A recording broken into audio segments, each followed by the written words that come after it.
I used to watch movies a lot. Did you guys used to ever watch movies? Yes. So I used to watch one movie. Oh, that's good. Yes. No, maybe probably in front of me for this one. No, it'd be more like this. I used to watch movies. Oh. Did you guys used to ever watch movies? One of the movies I used to watch was called Pirates of the Caribbean. You've heard of this movie? There's a whole movie series. Now, I'm not saying that these are important movies, but there was one, it's related. There was one key moment I took from the movies a long time ago, where the main character, who is a drunk pirate, but he would always, in any good movie, there's lots of problems. You guys probably have experienced problems before in your life. Am I the only one? Kumari, you ever have any problems? Not now. Before I have not. Wow. Good for you. I still have so many problems every day. Problem after problem. Baby is crying. This is happening. What's going on here? But the one, he was having a problem in the movie, and one of his friends was being kind of negative, and he's like, "Mate, it's not the problem that's the problem. It's your attitude about the problem that's the problem." Like that, he kind of said, that type of accent. And actually, that is a deeper truth that we're going to be exploring today in the Nectar of Instruction. It's actually not so much the actual problems of the material world that are the problems. It's how we're seeing the problems that are the problems. So, this Upadesh Amrita is giving us the success formula, so we don't have to... Problems are going to be there. You're going to deal with threefold miseries of this world. Miseries of your own mind and body, miseries that all the other living entities are going to give to you, and then miseries of the devas. It's going to be too cold, it's going to be rainy, there's going to be thunderstorms, there's going to be earthquakes, there's going to be all kinds of problems, pandemics, this, that, and the other. You will not stop it. But those are not the problems. That's inevitable in the material world. What is the problem is our attitude about the problem. So this is giving the success formula. Does that sound good? Would you like a formula for success in all endeavors? How about you, Richa? What do you think? Yes, I think we all need the success. Yes, we all need this. That's right. That's why I get so heartbroken when I don't see some of you guys for so long, like a couple weeks. So, like this. Because we all need this formula and we should do it together. So, we've been reading this now. Just if you remember... I'll read the first 3 verses again. Why not? Just the English. So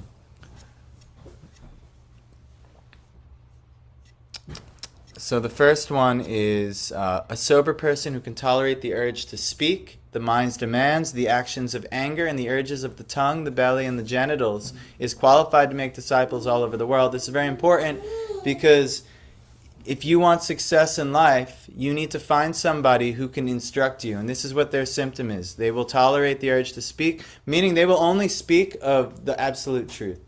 They're speaking, their mind, even what they get angry about. It's not that you don't get angry, but what you get angry about is either blasphemy of the Supreme Lord or blasphemy of the representatives of the Supreme Lord. So, like this Hanuman is a good example in Shastra of this type of anger. When blasphemy of the Lord took place, he righteously used his anger. Arjuna also, in the Bhagavad Gita, he had to get angry and fight. You can't fight without a little bit of anger. You can't just be like, this is my arrow of love to you to pierce your chest. No, there has to be some anger there. So like this. And the urges of the tongue, the belly, and the genitals, everything should be used for the Lord's service. Tongue, eating the Lord's prasad, speaking the glories of the Lord. The belly, filling with the Lord's prasad. Just enough to keep body and soul together, not like a huge sense gratification thing, which is difficult. And then genitals is ultimately to bring God-conscious children to the world. By good fortune, maybe a child has come. Hopefully he is a God-conscious child. So anyhow, now, the next verse is, these are the things that are going to ruin your bhakti. Bhakti is your lifeblood. If you have bhakti, everything can be good in life. If you don't have bhakti, you're in trouble. So bhakti is so important. It's summum bonum of all the Vedic literature. Most of the Vedas are what's called karma kanda. Do you know what this is? Karma kanda. 90% of the Vedas are karma kanda. Do you know what this is? Yeah, it means that you perform activities. You might worship the demigods. You might chant this mantra. You perform this puja. You do all these things. But the goal is like, I want to get some material desire. I want to get some karma. And this demigod or this person, if I appease them, they'll get the karma. Right? So 90% of the Vedas is this. Krishna in the Bhagavad Gita, he will denounce this. He'll say many people worship the demigods, or many people are attracted to the flowery words of the Vedas. But but ultimately, what is Krishna really recommending? He says, go above karma kand, and then there's the next section of the Vedas, maybe even 8% of the Vedas. 90% is karma kanda, 8% might be jnana kanda. Now understand the the knowledge here. What's happening in this material world? Why are you suffering? Who are you? What's going on here? There's a lot of knowledge here to be understood. So maybe 8% of the Vedas is how to cultivate this knowledge. And then there's a place called the Vedanta, which is the end of the Vedas, giving you the end position of the Vedas. And then finally above that is the Upasana Kand, or is the section of the Vedas which is teaching devotion and worship to the Lord. And this is actually said to be the summum bonum, the topmost of all knowledge, the reality of God and the reality of who we are, and that we have a relationship, and that our best interest and His best interest for us is in that relationship. This is called Sambandha Jnana, or the jnana of that relationship. So this is very important. This is the topmost knowledge. And then in that, there's what's called the abhideya. There's the actual process on actually functioning in that relationship. And so you have different devotees of the Lord, like Arjuna and Hanuman have a dasya ras. They have this mood of servant. Mother Yashoda, or even Kaushalya and Dasharath, they have this vatsalya ras, parenthood. Yes. So, Kani, Hare Krishna. He is very good, Bala, please. He's very good, don't worry. And then there's Sakyaras, friendship, like Arjuna also was friends with Krishna. You can have a relationship and friendship with the Lord. It's actually one of the recommended 9 processes of bhakti. We'll talk about Prahlad Maharaj on Sunday, because it's Nrsimha Chaturdasi, and he is the great devotee of Nrsimha. And Prahlad Maharaj, he was a great servant of Nrsimha. So every devotee has a different relationship with the Lord, and they act appropriately. So this is actually the topmost tier of the Vedas. This is what Krishna is going to recommend as the topmost part of the Bhagavad Gita. And the Bhagavad Purana, or Srimad Bhagavatam, will give you detailed information of all the different rasas or different relationships you can have with the Lord. But this is a very, very unique top tier type of thing. But this Upadeshamrita is only... this is for those who have reached that top tier, who are interested in that top tier, which actually would be all of you, or you wouldn't come and hear these things if you haven't reached that tier. But now, we've reached that tier, but then there's a problem. We can ruin it. So these verses tells you how you can ruin it. It's like when you grow a plant. Anyone garden here? Who gardens? Grace gardens. Very good. We just did some gardening. We buried the placenta out there after the baby was born, and we planted a rose bush on top. But when we did it, one thing we had to do first, we had to take off the top layer of grass. Why? Because the roots of the grass, they'll strangle the plant. Even though we plant something good, right? We want to plant something good, bhakti. I want bhakti in my life. But if we have these other things surrounding the bhakti, they will crowd out the bhakti and strangle it and destroy it. So these are the 6 things from the Shastras that destroy bhakti. One's devotional service is spoiled when he becomes too entangled in the following 6 activities: eating more than necessary, or collecting more funds than required. 2, why is that going to destroy it? Because you're going to over-endeavor for all these things. Over-endeavoring for mundane things that are very difficult to obtain.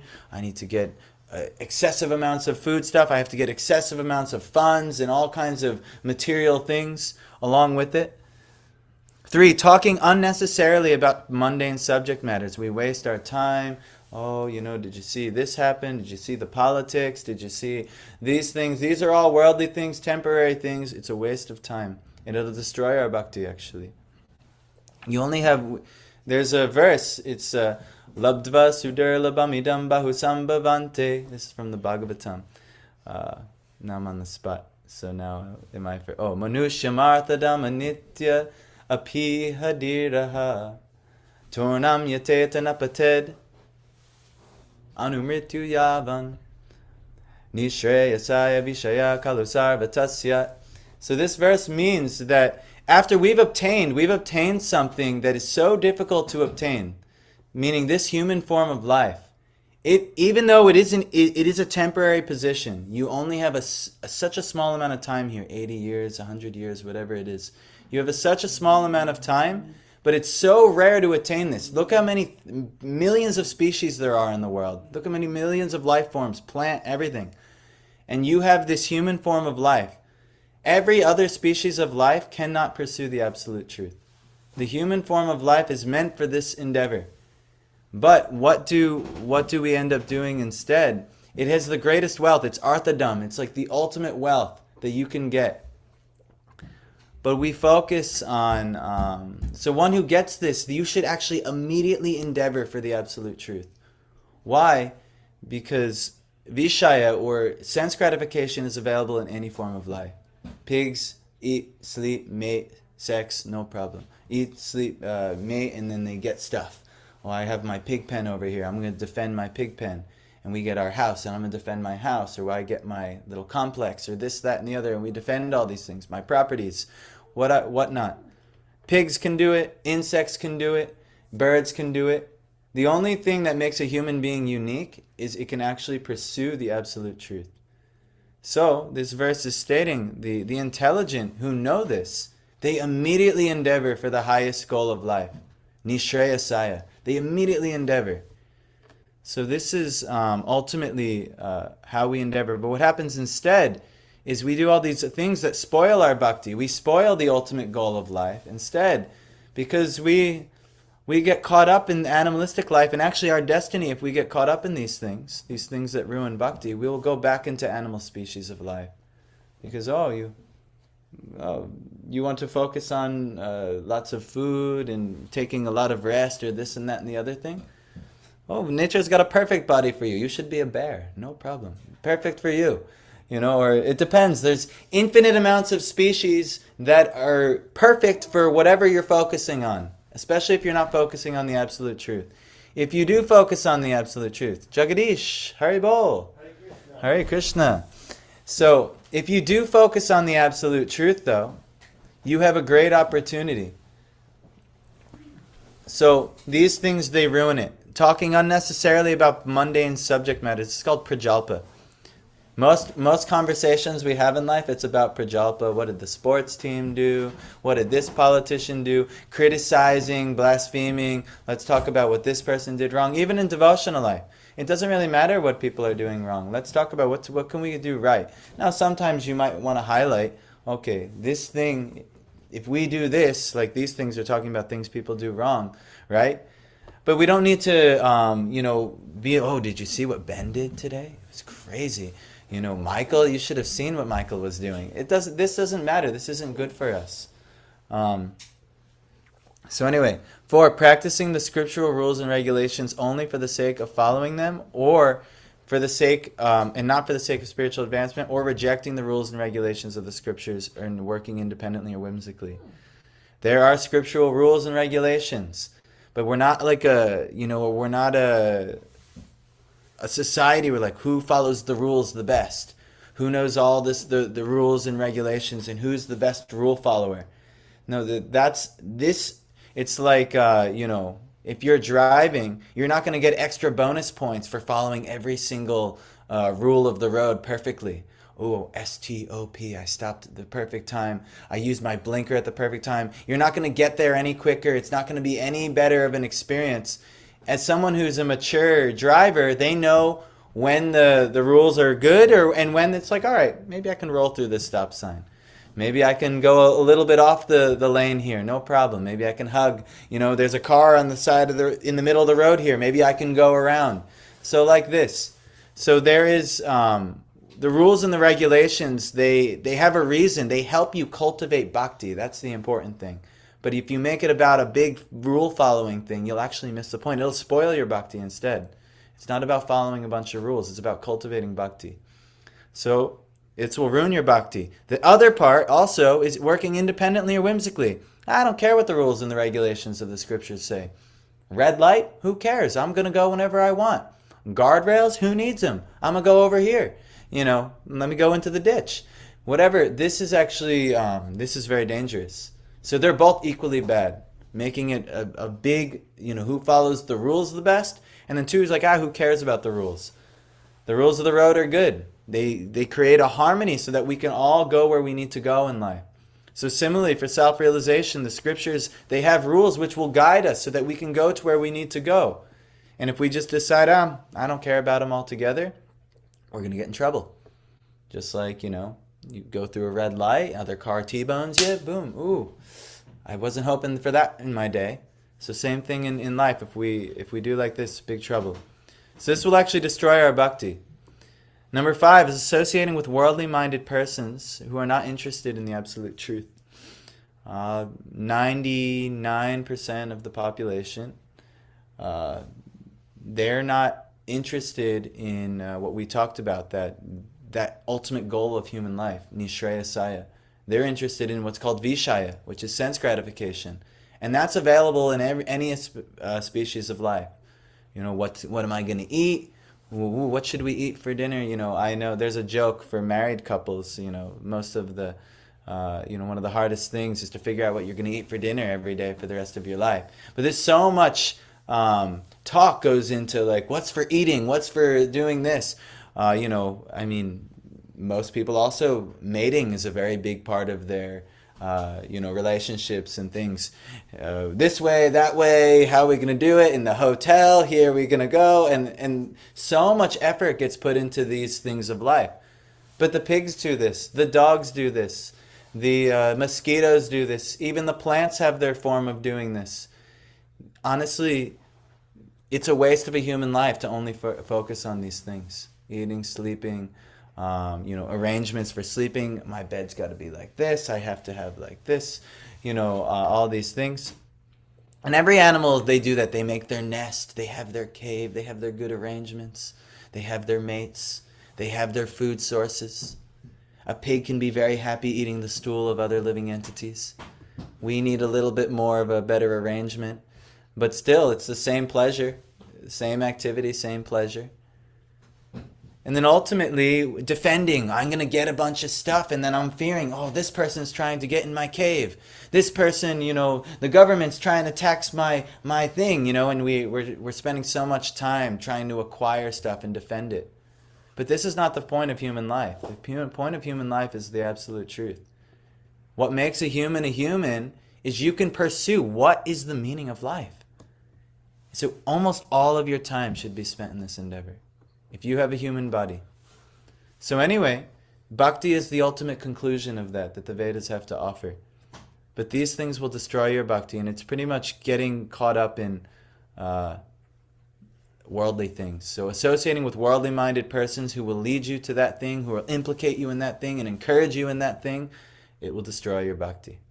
For the sake of the analogy of growing a plant, you're adding a bunch of other little plants in next to your plant. It's so valuable. Maybe you have a rose bush. We planted a rose bush. But all of a sudden, if a bunch of other weeds are growing next to it, and if they're not uprooted, bye-bye rose bush. Or whatever rose bush does grow will be weak and eventually be killed and choked out by the weeds. So last is being greedy for mundane achievements. Worldly things. Position, power, certain amounts of wealth. So many things of this world that are mundane. I have to have the finest arrangements for eating, sleeping, mating, defending. And then, in that greed and in that endeavor, you'll waste all your time. All that time that could be used in cultivating bhakti is wasted on these mundane things. So, these are all the things that kill our bhakti. But we're talking today about the attitude that's going to give us success. But, just like any agriculturist, he prepares the field. You're not going to grow good crops unless you prepare the field. You got to get rid of all the bad stuff. So these are the bad stuff. We get rid of it. Then we have the opportunity for what we're doing today, cultivating these good qualities and focusing on what we really should be focusing on. So the verse is, you can repeat after me. Utsahan nishchaya derya tatat karma pravartana Sangatyagat sato vrite. Shadbir bhakti prasidhyati. Michael, I know I always tell you to hear, but is there any way you can wake Tanmay quickly? Yes, please get Tulsidas. Thank you, Mangalarati Prabhu. We give everyone nicknames. So Michael, his is Mangalarati Prabhu. All right, repeat after me. Utsahat, by enthusiasm. Nishchayat, by confidence. Daryat, by patience. Tat tat karma, various activities favorable for devotional service. Pravartanat, by performing. Sangatyagat, by giving up the association of non-devotees. Sata, of the great previous acharyas. Vrite, by following in the footsteps. Shadbi, by these 6. Bhakti, devotional service. Prasidhyati, advances or becomes successful. The translation is as follows. There are 6 principles favorable to the execution of pure devotional service. 1 is being enthusiastic. 2, endeavoring with confidence. 3, being patient. 4, acting according to the regulative principles. And it's mentioned, Prahlad Maharaj gives this teaching. Actually, he gives, this is a very important festival. This Sunday is the appearance of Nrsingadev, and that was a response to Prahlad Maharaj's devotion. So this is very important. But such as Shravanam, Kirtanam, and Vishnu Smaranam, you guys are doing it right now. Shravanam, hearing, coming to hear about Krishna. So important. You have to do Shravanam. A lot of times we want to become, I know, especially if we have a big false ego, we want to be the person that people come and listen to. But if we don't do ample amounts of Shravanam and we don't do the listening for a very significant portion of our life, then the Kirtanam will be weak. So we have to hear. We have to hear. We have to be humble enough to hear that there is someone worth hearing from. That's right. That's the first verse was the qualities of a guru. We should hear from these exalted personalities. So like when we invite guests here, we have, exalted personalities. We beg you guys, please come, drop everything you can. Come hear from these personalities. Why? Because they've done a ton of Shravanam in their life and they have so much to offer and give. So it's in our best interest. We should hear from them. It's good also, I have something to give. I have some small thing. I've been practicing since 2000, initiated since 2018 and practicing a little longer. But some of these devotees have been practicing 50, 60 years, making such advancement. And what's to speak how many lifetimes of advancement people have been making. We should try and hear. So anyway, acting according to the regulative principles. So taking this main 3 processes, especially Shravanam, Kirtanam, and Vishnu Smaranam, which is hearing, chanting, and remembering Krishna. 5 is abandoning the association of non-devotees. And 6 is following in the footsteps of the previous acharyas. So the previous great teachers, we have them on our altar. What did they do in their lives? And how could we follow in those footsteps? How can we take those same steps in our life?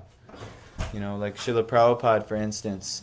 He came across the world at the age of 70 and he preached Krishna consciousness. But he did so many things in his life. He took so many footsteps. He made so much advancement in the grahastha life, through family life. He was actually, Bala, you're in the pharmaceutical kind of industry in some way. He was a pharmacist, for many years. But he made a tremendous amount of advancement and more. And then eventually, he became the Swami who went across the world and did that thing. But he took so many steps first. So we should understand those footsteps and we should make similar footsteps in our life. How can we make advancement from our position? We don't have to, I got to be a pharmacist. No, not necessarily. You can be a landscaper, you can be a school teacher, you can be so many things. But how do you make advancement in whatever role of life? We should know this. So anyhow,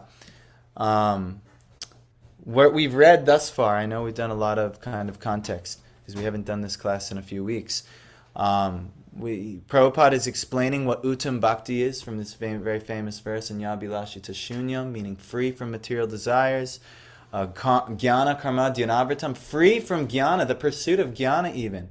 Bhakti is so great that eventually it will trump anything of the jnana Jnanakand, and anything of the Karmakand. So Jnana Karma Dhyanavratam. And anything of Adiyas like yoga and renunciation. We're not interested in these things either. There's something even higher at stake. What Uttam Bhakti is, the pure, the topmost thing, it's got to be free of all the lower things. So Prabhupada is explaining what that is. And how do you do that? Anukulyena Krishnanu Shilanam Bhakti Uttama. Meaning anything that's favorable for your devotional service or your bhakti, that's what you do. So this verse is all about these favorable activities. So that's explained. And then what are the favorable activities? Shravanam Kirtanam Vishnu Smaranam Padasevanam Archanam Vandanam Dasyam Sakyam Atma Nivedanam. These are the 9 processes. There's 64 processes of bhakti, but these are the 9 main ones that Prahlad Maharaj gives. Starting with Prabhupada saying Shravanam Kirtanam Vishnu Smaranam. You're doing it right now. Shravanam, come hear about Krishna. Kirtanam, you've heard Krishna's names. Chant along the names of the Lord. We did Arti today and we were chanting the names of the Lord and so on. And this will help us remember the Lord, but then there's more. Serving the Lord's feet, serving the devotees' feet, getting in the habit of maybe deity worship, having a constant invite the Lord into your home. You can have the Archa Vigraha, and this will constantly remind you to be serving the Lord, that your life is an act of service to the Lord. Even when you don't necessarily want to get up and serve the Lord today, if you invited the Archa Vigraha in your home, there's an obligation every day. I'm doing this. This is what we do. This is one of our processes here. Even when I don't want to get up and worship the Lord. Even when we had the baby and I really didn't want to get up and worship the Lord because I'm so tired and things like that. Still, we have to arrange that the Lord gets worshipped. So anyway, then offering obeisances unto the Lord, learning to bow, and so many proper moods, especially in regard to the Archa form. Becoming the mood of acting as the Lord's servant, and then eventually the mood of actually becoming friends with the Lord. Especially when you intimately serve the Archa form, you begin to see them as like, I'm your friend, I'm here, how can I serve you, what can I do for you? Oh my gosh, you got neglected today, how can I make things better? Something like this. So these moods have to be there. That's what the point of the Archa form is. It's not idol worship. We're not worshiping wood or stone. We're understanding the Lord is coming to us in this form. So how can I be trained to see Him? He's everywhere, actually. The Lord is everywhere. This is what Advaita philosophy is. Seeing the one truth in every single aspect of everything. This is Advaita philosophy. But this process teaches us how to actually interact and see at that higher level. So, and then 9 is Atma Nivedanam, fully surrendering to the Lord. So we discussed this a little bit. How do you do this? This Bhagavad Gita verse, very important. Tadvidi pranipatena pariprashnena sevaya upadekshanti te jnanam jnaninas tattvadarshana. So these are very important verses. You have to learn by approaching someone who's seen the truth, someone who has tattva-darshana. By someone who has, Hare Krishna, thank you for joining us. By someone who has tattva-darshana, you can actually, you can make advancement. But you're not going to do it on your own. This is a huge false ego trap. The false ego thinks, oh, I'm great. I'm so wonderful, I can do everything. It's like getting a toddler, like I have some small child now. But just say, okay, I'm going to put the child in a little basket and I'll put him down the river and he will figure out the world on his own. He will do great. He might get somewhere, but that's not good parenting. And similarly, that's not a recipe for success. The recipe for success is you have parents who guide you and can help shelter you from so many problems and keep you from making so many mistakes. Similar in our spiritual life, we need it. This is called guru. And we need this. And we are not beyond this. We are not beyond this. Only false pride. Only pride or the false ego makes us think, oh, we're behind. I don't need this. I don't need this process. I'm sufficiently enlightened. Big mistake. Really big mistake. That's why the first verse is describing the qualities of a guru. So, we've talked about the Bhakti Lata Bij, how to grow our bhakti. We talked about this. How we do that, it starts with having faith and then associating in sadhu sangha with saintly people, other people who are practicing. Ideally, more people who are more advanced than yourself. If you're the smartest person in the room, well, this is a business saying or a material saying, but what do you need to do? Find a better room. You got to find a better room. You should always be striving, especially if you want to pursue the absolute truth. You should be going and finding people who have more truth to offer you. If you're the big beholder of truth, well, you're only going to get as far as you've got, But if you can associate in rooms where more truth is understood, you'll get something. You'll gain something. So this is very important. This was talking about the material world, all the different types of material energy, how the spiritual master is expert in understanding how to use everything for this higher purpose, even phones and technology and lights and electricity and houses and money. He'll know how to use everything in this skillful service. He'll teach you how to navigate this very difficult. Actually, Krishna says in Bhagavad Gita, impossible to overcome energy. Impossible to overcome energy. And he will shrink it down an ocean, an insurmountable ocean that cannot be crossed. And he'll shrink it down, it said in the Shastra, to the little bit of a puddle of a calf's hoof print that you can just easily walk over, no problem. Oh, this material energy, all these material problems, with Guru's grace, you can actually cross over all these things very seamlessly, easy. But without it, impossible. So this is very important. So we talked about how to make endeavor with intelligence. And once you have proper guidance and once you have your process, now the first quality, the right attitude, utsaha, which is enthusiasm. You say, okay, I've got a way out of here. My guru, my source of guidance, the devotees and seniors in my life, they're guiding me this way. All right, I got it. I'll do it enthusiastically. I'm not going to complain, oh my God, why is he telling me to do this? This is not the attitude for success. If you want your bhakti to grow, you got to go. You got to go for it. You have to really be enthusiastic. You got to really give it your best. So utsa is very important.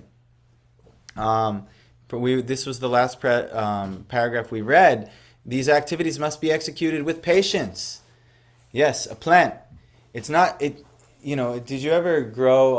I used to grow like little starter plants with a heating pad. And if you leave it on the heating pad too long, what happens is it goes, it goes straight up, but it goes up, it's too quick, it's not patient, and next thing you know, it becomes very brittle and flimsy, and then it gets destroyed.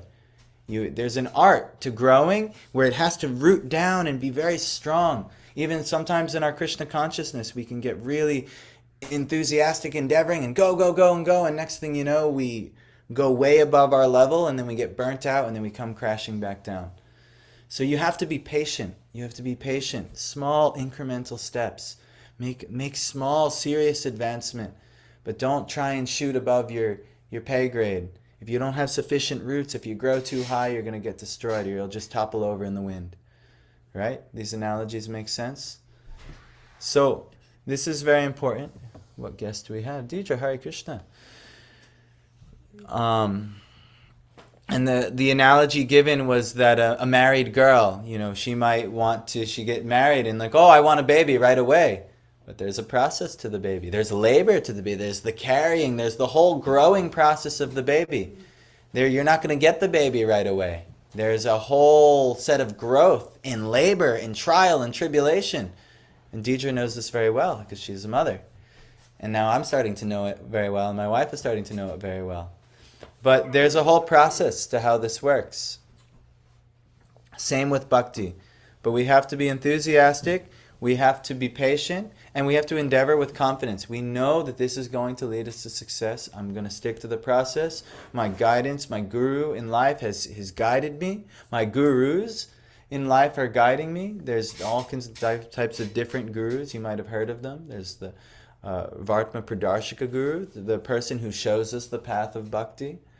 You might have many Vartma Pradarshika Gurus in your life. And then the most prominent guru is the Shiksha Guru, the one who's giving instructions. This is why the first verse of this gave us in a description of what a Shiksha Guru is, how they control their senses, how they act, what they do. And we're going to have to find Shiksha Gurus throughout our life. And ideally, if there's such a prominent Shiksha Guru in our life, we can take full surrender to them, and they'll actually formally take our karma and in the process of what's called initiation or diksha. This is a very important thing. The scriptures recommend we do this process. A lot of times we find that people may not be interested in this process, but actually, if we remember the past verse, this is a scriptural injunction that we all take. Why? Because this is a very important step of cultivating humility. If we don't ever get humble enough where we feel like we can surrender to someone who has more than we have, that pride will always be there, and we'll never have the sufficient humility to make advancement. So it's very important. But anyhow, so let's keep reading a little bit. As already explained, one should not be idle, but should be very enthusiastic about executing the regulative principles. Tat tat karma pravartana. That was mentioned in the verse above. Neglect of the regulative principles will destroy devotional service. In this Krishna consciousness movement, there are 4 basic regulative principles.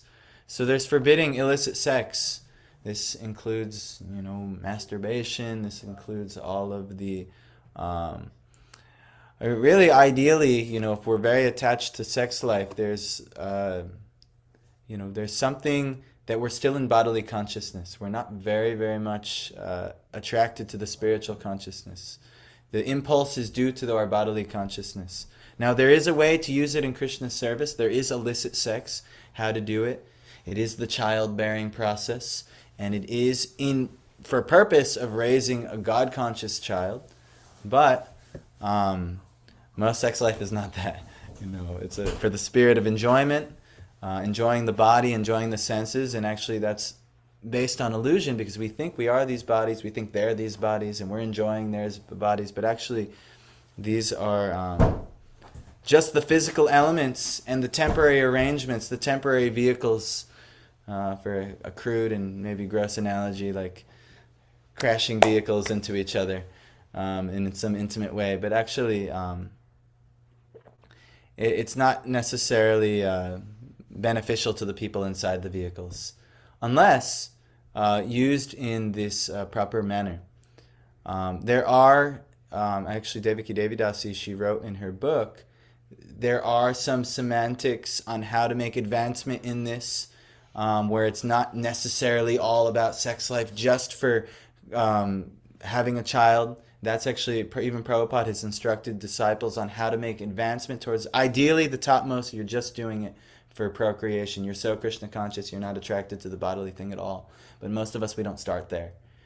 Right? It's a process, it's patience. We have to make advancement. It's not just like, overnight I'm perfect.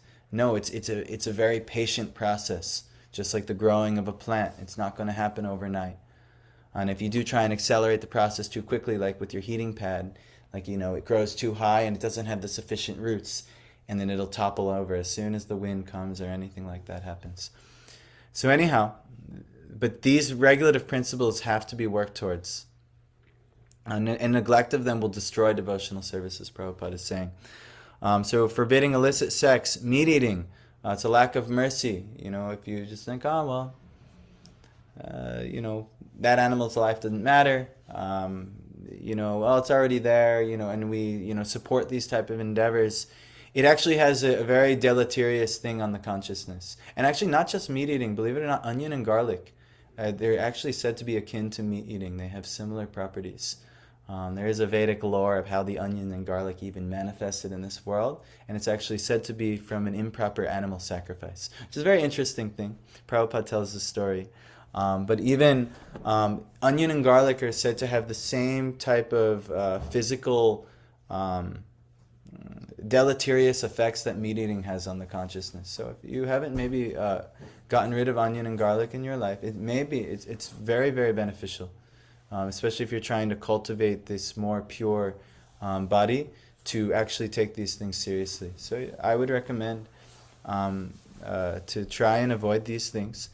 But meat eating, gambling, dishonest endeavors, trying greediness. Okay, I'm gonna put all my money in the lottery, or I'm gonna put all my money in this stock and things like that. But if there's no actual system. It's not honest, and it's not ultimately for your devotional life. Ultimately, it'll destroy, and this is kind of the principle of gambling. And then last is intoxication. Even something like coffee or even strong teas could be in the realm of intoxication. But there's plenty of them. So many intoxications in this world. Nicotine and marijuana and so many things. Why? Because they don't allow us to take life very soberly, at a very clear consciousness. We're trying to get external, overrides to help assist us in our consciousness. There are things that are proper to eat and consume that naturally give us these things, but a lot of these stimulants that are promoted in the society, all kinds of different health herbs and this, that, and the other thing, actually could be considered intoxicants. But there's a lot bigger problems than just coffee. But these, but especially things like alcohol will really ruin the consciousness. Not give you any. I used to smoke a lot of marijuana, and when I was first reading these books, and I would smoke and then try and read. And if anyone has ever done that before, it's not really a good recipe for success if you want to get anywhere in the book. I would read the same paragraph over and over and over and over again, and then I realized I can't do this actually, so I had to give it up. But it says a devotee must be very enthusiastic about following these principles. If he becomes slack in following any of them, his progress will certainly be checked. So this is actually you have to have confidence also in the process. You have to trust the process. If faith hasn't been cultivated yet, then hang out with people who are doing it and they're getting the results. Get more sadhu sangha in your life. I apologize that us here at Mantra Central, we only have really so much to give, and we're only a junior level of advancement. But if we do invite guests or things like that, or even you can take it in your own time, maybe, Jagadish, you were talking about doing a retreat in New Vrindavan or something like that. If you can go and do like a devotional retreat or something like that, or, here when we do invite guests, try and really, take the time and reschedule, see what you can do to be with these people who can inspire us, who they're beyond these things already. Maybe we struggle with certain things. But hanging out with people who have easily found higher levels of happiness beyond these things, it makes it very easy. I remember I was really into my devotional life, but I was selling marijuana, which was not really good for my devotional life. So actually, eventually, Krishna, he got me arrested, and it was a whole big problem. And then what happened, though, is because I got arrested with marijuana in my car, the cops were following me. I don't need to get into it. But anyway, they took away my license. But what they actually did was the worst thing, not my license. They took away my devotee association because I was going to a temple like 45 minutes down the road. So actually, but I'm thinking, I'm fine. I'll still chant. I'll still read. I'll have everything. But actually, I was not fine. I was just having my friends and my family at home. And one thing led to another thing, led to another thing. And I went from 16 rounds to 12 rounds to 10 rounds to 8 rounds to 4 rounds to stop chanting. And next thing I know, it was just a disaster. I was back to all my old habits and in just like 2 months' time. But I remember one time, actually, it was your brother, Keshava Gopal. He called me, because he was coming to the area, and his one of his properties was near my parents' house. And he just said, hey, I'm going to a devotee program. You should come. And so I'm like really ashamed because now I'm drinking again. I'm smoking weed again. I don't want to go with the devotees. I'm embarrassed. I can't be around them, Anyway, I'm fine, I didn't even realize how degraded I let my life get. And then, interestingly enough, though, wouldn't you know where he brought me? He brought me to my Guru Maharaj's house before I even met my Guru Maharaj. And that was the first time I actually saw my Guru Maharaj. We were in his home, and they had a devotee program. But all the devotees, they were chanting, and they were so happy, and they're honoring prasad, and they're studying the scriptures. And I was just like, oh my God, how did I get away from this? And actually, from that day forward, I decided I was going to be serious again. And what I had lost, just going with the devotees again, it was just incredible just to be around that in good energy and good environment again. I was just like, what the hell have I been doing? How did I get involved in video games again? How did I get involved in like chasing the girls again? How did I get involved in drinking and all like it just like kind of like newsflash. So if you get around good association, it's just like a light bulb that just like, what the heck have I been doing? So important. It's so important. Prabhupada says it's the most important thing for spiritual advancement. Most important thing. We have to get around good association and we have to follow the processes. Shravanam being the chief. Just come and hear from the devotees. Just hear from the devotees. If you're struggling in your spiritual life, you need inspiration, it's because you're not doing enough hearing. Just get some hearing in your life and that will inspire you. And then you'll do the next part, kirtan. You'll want to share it with everyone. But if you, everyone, we need to do a ton of shravanam in the beginning. So anyway, sorry, so much, we're almost out of time already. Let's do a few paragraphs though. Srila Rupa Goswami therefore recommends Tat Tat Karma Pravartana, strictly following the regulative principles of Vaidhi Bhakti. Vaidhi Bhakti is under rules and regulations. In the beginning, just like when you take your driver's test, you kind of have to follow so many rigid rules, STOP, follow all the cones, do everything, a bit mechanical. Why? Because this is actually going to eventually set you up to be able to handle going on the road. But you need to kind of be guided a bit rigidly in the beginning. So that's what Vaidhi Bhakti is. It kind of gives you a little bit of a rigid process, but it's good for you because you're so used to breaking all the rules and making mistakes that it's like really good for you. And so eventually, though, there is a more spontaneous element of bhakti. But it's, to be honest, we should follow Vaidhi Bhakti for quite some time. And even when you are able to take things a little bit more spontaneously, for the sake of not misleading others, you'll still follow Vaidhi Bhakti. So it's a very important thing to learn all these scriptural recommendations and how to follow them properly and make advancement. So, in addition to these 4 prohibitions, remember, what are they? Does anyone remember? What are the 4 no-nos, regulative principles that Prabhupada is giving? That the scripture is really giving. No eating, no intoxication, Yes. no sex. Yes, and now this is a bonus point. Does anyone know? Because what these things are, they infringe upon the 4 pillars of Dharma. Does anyone know what the 4 pillars of Dharma are? Jagadish, you have a question? No, I don't. Oh, okay, the hand. Does anyone know what the 4 pillars of Dharma are? Honesty. Do you know the regulative principle that is a... Yes, gambling and honesty. Non-violence. And do you know the one?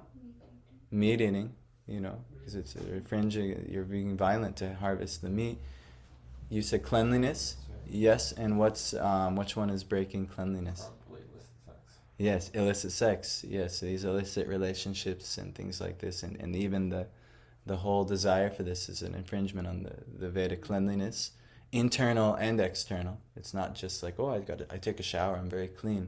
But if the mind is very lusty and all kinds of other things, it's actually not clean. So like this. And then the final one.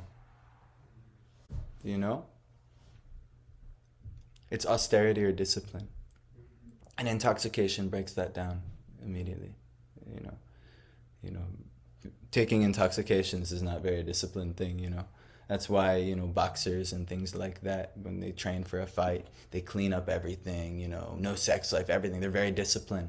Even when we study for tests, we get very disciplined. You're not going to go get drunk the night before your test, right? Is that your technique, Richa, for... No. Say yes, right? That's craziness, right? But this is actually in our life. If we want to have discipline in our life, spiritual discipline, we can't be taking these intoxications. So anyhow, a devotee must be very enthusiastic about following these principles. I know I read that like 3 times. One must follow the regulative principles of Vaidhi Bhakti. In addition to these 4 prohibitions, or yama, there are positive regulative principles, niyama. That's what this verse is about. Such as the daily chanting of 16 rounds on the japa mala beads. These regulative activities must be faithfully performed with enthusiasm. This is called tat tat karma pravartana, or varied engagement in devotional service. Actually, interesting. we have a situation where it's recommended that some of the ashram boys, they have an opportunity for initiation.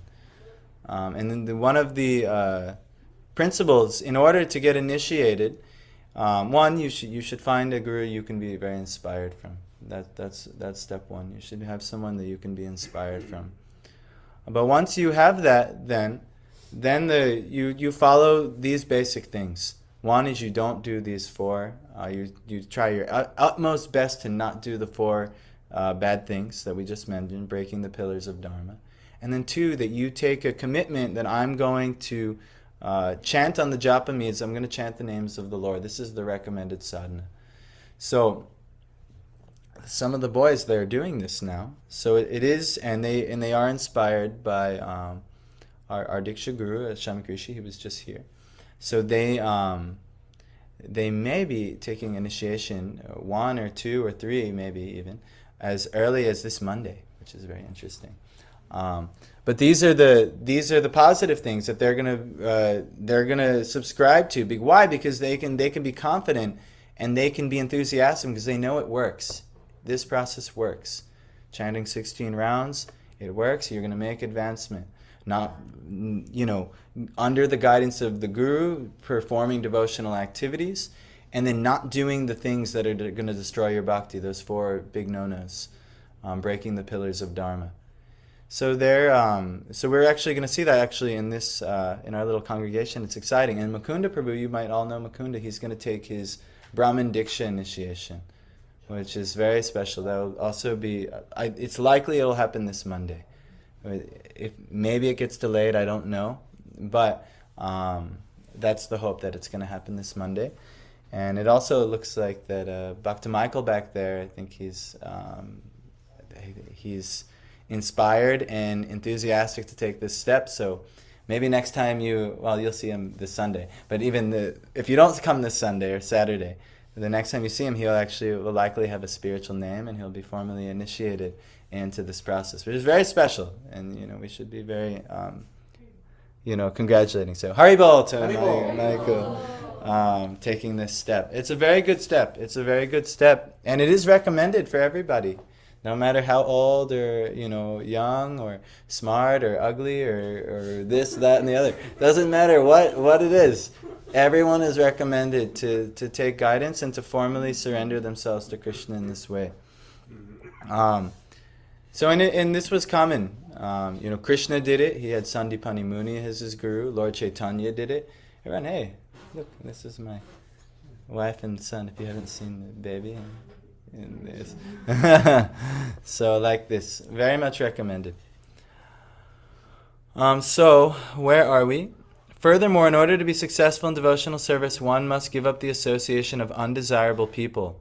This includes karmis, those who are only interested in the fruits of their results, making money, getting the things that they want of this world. Gyanis are those very interested in knowledge, but not so interested in the bhakti. Actually, somehow or other, they miss the topmost knowledge, that devotion unto the Lord is the summum bonum of life. But people very interested in acquiring more and more knowledge, these actually people become unfavorable. Yogis, people who are really deep into meditation and cultivating mystic abilities and things like that, if that isn't directed towards cultivating one's bhakti for the Supreme Lord or establishing one's relationship with the Lord, not favorable. And other non-devotees, there's plenty people who are not interested in one, believers of God, and then two, making an endeavor towards trying to serve God. Like even we found with our we had midwives for the birth of our son, and they still are checking up on us more and more. I hope no one is watching that shouldn't be. But two of the midwives are not really believers of, even like a Christian, they're just, that's not their emphasis, on their spiritual life. And they kind of get on our nerves, Why? They're just like, they create unfavorable circumstances, for both my wife and I and even our son. But there was one doula who was very sincere, and why? Because she was a really strong and sincere Christian. and she was so helpful and she's so sweet. And she was here the other day. She was talking with Mother Devaki and eating prasadam and had so much good, actually. Why? Because she's actually a devotional association. Even though she's not a part of our sangha here, but she is devotional association. So these people are, they're okay, to associate. It's not like, all right, well, these are kind of the devotees of Syracuse. I mean, maybe there's a wide array, but there's not really much devotional. There are believers. There's good, godly people in the world, and we can associate with them. But others, it's dangerous. Not that being said, when we advance in devotional life, there's a way to interact with people. One, you should always have the utmost faith with the Supreme Lord. Everything you do should be centered around the Lord and your relationship. But two, when you meet the devotees of the Lord, one of the qualities of a madhyam or someone who's making advancement is they actually make friendship with the devotees. So we met this doula, and we recognized how faithful and sweet of a devotional person she was, and naturally we wanted to make friendship. So this is actually as a person's advancing, you'll want to make friendship with other devotional people, especially the other Krishna bhaktas. We should definitely want to be making our friends the devotees. And then 3 is that there are innocent people. Innocent people who don't know necessarily that Krishna Bhakti is the summum bonum of life, but even the benefits of Bhakti, or maybe they might not even know some of these pillars of Dharma that are so good for them. And you can try and help these people. It's not that we should, oh, no, you're a non-devotee, stay away from me, unclean, get away. No, but it's not that okay, they like to have barbecues, or they like to play video games, or they like to watch sports. It's not that okay, you're innocent enough, let me hop in with you. No, you go there to help them, but you're not trying to, we say give the association, but not try and take the association. I'm here to serve you, but they're like, oh, well, come over, do this, and we watch football on Sundays, and be like, no, I'm okay, I'm really busy on Sundays, or things like that. But at the same time, they're friendly people, they're good people. You should try and help them. So that's not the mood that, oh, well, you're a non-devotee, get away from me. That's a very immature type of thing.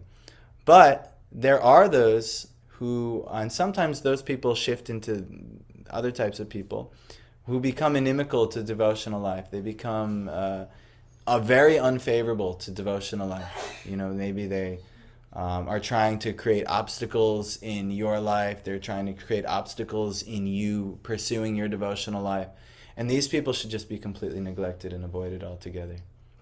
And you'll meet those people. I'll give you an example. Sometimes we go out on book distribution.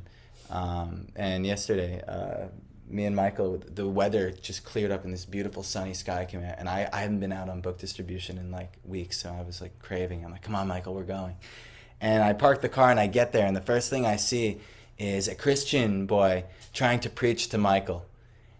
And I actually just got inspiration this morning, because when you get out there, so many Christian people, they're really interested in, preaching to you. And even though they're devotional, they're not actually, they're seeing you as the enemy, and they're actually to be avoided. They're just wasting your time, and they're not, they're really not favorable at that moment.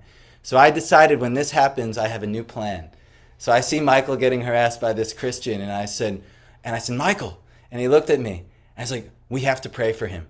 And he's like, what? And next thing I know, I go over and I just start praying for him, in his language to Jesus. And I was like, Jesus, my dear Lord. And I just start going through everything with him. And I was just like, please reveal yourself to us. Show us your true, your honest way. Don't let us be so arrogant to think that we know all these things. And I was kind of throwing a little bit of things for him to chew on a little bit. But anyway, next thing you know, he's getting prayed for, because he wanted to pray for us. That's usually what they do. And next thing you know, he gets prayed for. And then he left very friendly, actually, after that, And he's like, I'm so sorry if you guys felt like, I was being judgmental or something. No, no, no. Like we're so happy. Like thank you so much. And but it like because yeah. Sometimes I don't know why this morning that very morning I was thinking next time a Christian tries to pray for me, I want to do this. And like as soon as I got out there, that was like Krishna arranged. He set up the whole stage. So it's interesting. If you have a good desire, Krishna will fulfill it. But but it was actually a lot of fun, and I can't wait to do it for like dozens of other Christians. It's just like it always happens, They just like they kind of get on the high horse and they think that what you're doing is a lower thing, and next thing you know, they're praying for you, and usually we just sit there and like go through it and like yeah, no problem. But then I was like, you know what? We should actually give something instead of trying to take from them. We should give, and so that's my new strategy. But anyway, it's getting too late now. Yeah, we have to avoid bad association or even just non-favorable association that's going to distract you from your devotional life. Some things you can't avoid, like all right, well the doctor or the midwife or the grocery cashier guy or whatever. There's so many people, but you give the bare minimum, and then after that, like, hey, I'll see you later, I mean, sometimes it's family members. I mean, there's a ton of our family members. Like this Sunday, we're going to invite this Saturday, we're going to have name-giving ceremony for our son. So you'll all learn his name this Saturday. It's going to be at 4 p.m. We had some family conflicts, but if you want to join, you can. But we're going to invite our family, but just to be honest with you, our family isn't like... they're not great for our spiritual lives. It's not like they would get with them and they're like, all right, come on, like, let's read Bhagavad Gita or things like that. They just want to talk about, what Trump did or the sports or this, that, and the other thing. And it's just like, okay, But, we try and serve them. We try and love them. You've met all of our many of you met our family members before. I hope no one's watching and getting offended. Please, I apologize. I'm trying to teach the thing. But... yeah, maybe they'll get later. Who knows? But if they make it this far, maybe they'll get something out of the Upadeshamrita. But anyway, but we have a duty to them. They're not so unfavorable. They're supportive to us in many ways. So our kind of strategy is like, okay, let's see if we can engage them in devotional life, see what we can give them, how we can be of service. And they oftentimes help us so many ways. I mean, both of our sets of parents have helped already so much with my wife and I in so many ways. Financial ways, for the baby, this thing, that thing, the other thing. But at some point, then it's like, all right, well, we'll see you in a few weeks or a month or 2 months or 10 or who knows. But yeah, we have to, do our duties, but then once it's over, like don't prolong it. Just keep moving. Make your devotional advancement. And who are the people who we're trying to get around and who's really going to inspire us? It's going to be the devotees in our life. I mean, and this is how you make advancement. So we'll finish this paragraph. Once Sri Chaitanya Mahaprabhu was asked by one of his householder devotees about the general principles of Vaishnavism, as well as the general routine activities of the Vaishnava, and Sri Chaitanya Mahaprabhu immediately replied, Asat Sangha Tyaga, A Vaishnava Achar. Characteristically, a Vaishnava is one who gives up the association of worldly people. It is like the most important thing. That's why it's part of the yamas and the niyamas. Things that'll destroy your bhakti, associating with worldly minded people. Things that are good for your bhakti, giving up worldly people. It's so important. It's the only one that's both a yama and niyama. So this is why Chaitanya Mahaprabhu replied, this is actually the character of a Vaishnava. They don't want to do anything other than the process of bhakti. So they give up. Now, like we said, it's not that you don't want to help. No, the Vaishnavas are so merciful. They want to help, but they recognize their capacity. Maybe we invite our families, but now, especially now we have the baby, we're like, hey, come here to the temple. Associate with the devotees. Eat prasad. This is like kind of our thing. It's not like we're going like, yeah, we want to plan so many family visits and let's go in your environment and let's watch the Super Bowl or let's watch, sports or this, that, and the other thing. Because that's, but there's a way. But, we still associate with them. But actually it's better in the association of Vaishnavas because then they get to make advancement. Like my dad came here the other day. Next thing you know, I'm like, well, where's Tej in the beginning of class? And Tage and my dad, they're off. I forget where they went down the street, but my dad's getting devotee association with Tage. So it's good. You can help uplift people. Why? You bring them to the Vaishnavas. But a Vaishnava is one who gives up the association of worldly people or non-devotees. Srila Narottam Das Thakur has therefore recommended Tandera Charana Sevi Bhakta Sanivas. One has to live in the company of pure devotees and execute the regulative principles laid down by the previous acharyas, the 6 Goswamis. And those are Srila Rupa, Sri Sanatan, Sri Jiva, Sri Raghunath Das, and Sri Gopala Bhatta Goswami, and Sri Raghunath Bhatta Goswami.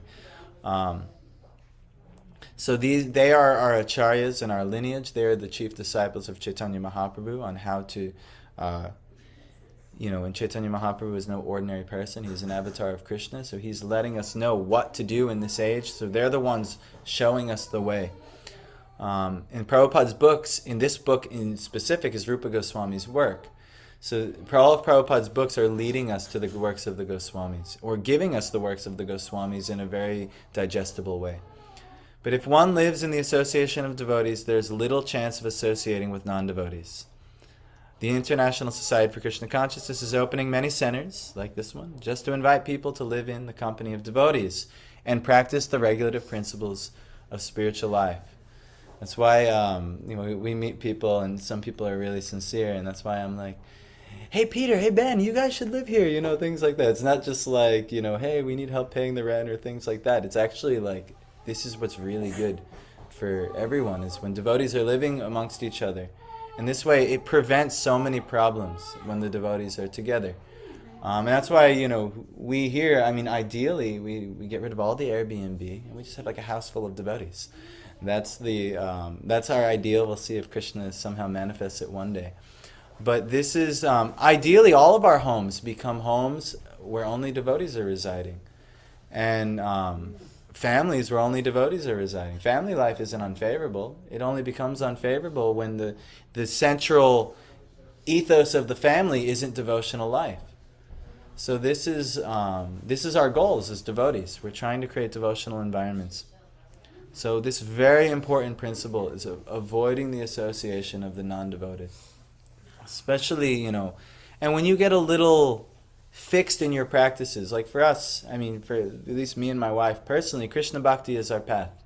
At this point, there's no other way. We love the Christians. We love, other religions. We respect their teachings. But ultimately, Krishna Bhakti is our path. We've made some advancement in that path. So those are the people we want to be around. We can totally appreciate. We were appreciating our other doula. We want to invite her. We want to serve her. But ultimately, there are some differences and contradictions. I know, right? Meghna was concerned yesterday that India and Pakistan kind of went to war yesterday. Like a little small thing has happened. It could be a big thing. We have no idea, The beginning of World War I and World War II might have seemed small at the very beginning. You never know what's possible. But, this thing happened. But these are supposedly religious people fighting with each other. Why? Because they're, immature people of all faiths. They'll see the other as the enemy. So like when that Christian boy kind of became like our enemy and wanted to get on the pedestal, like, oh, you are the people going to hell that we need to pray for. Then let's see if we can flip the script on him a little bit. But at the same time, he's not the type of association we really want to have. He's not supportive association. Whereas that other doula, she was very respectful and loving and accepting of our path. So she was, we could be friends. We could be on a good platform. So these are the type of people we need in our life. And if there's other innocent people in our life, like for instance, Meghna, you were inviting your friends the other day. That was very nice. See if you can bring them to the devotional life, and help them. Not necessarily like, all right, well, I'm going to go in...